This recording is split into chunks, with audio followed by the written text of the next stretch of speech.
আমরা সবাই জানি গতকাল আমাদের বাঁকুড়িয়াতে একটা পাশবিক নির্যাতনের শিকার হয় ফারিয়া নামের মেয়েটির বয়স হচ্ছে 3.5 বছর।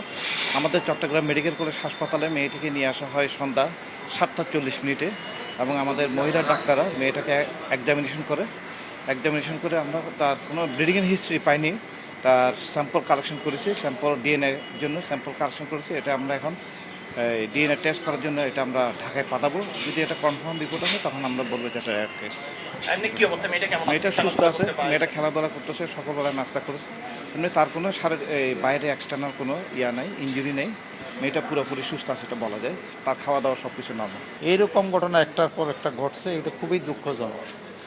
এখানে আমাদের চট্টগ্রামবাসী এই ঘটনার পরে যে রিয়াকশানটা শো করেছে, এটা স্বাভাবিক একটি বহিঃপ্রকাশ। কারণ এটা আমাদের রামিসার বাপও বলেছে যে আমি বিচার চাই না, কারণ আপনারা বিচার করতে পারবেন না।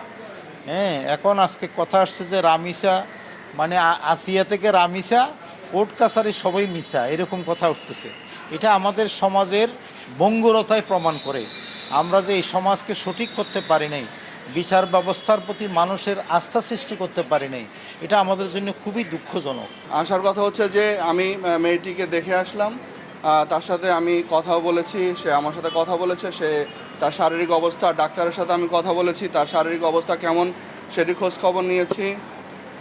তার মার সাথে কথা বলেছি, সে আলহামদুলিল্লাহ এখন ভালো আছে। তার বিভিন্ন টেস্ট, আপনারা জানেন যে এই ধরনের কেসগুলোর ক্ষেত্রে যে ধরনের টেস্টগুলো করা হয় সেই টেস্টের জন্য সমস্ত রিপোর্টের পাঠানো হয়েছে।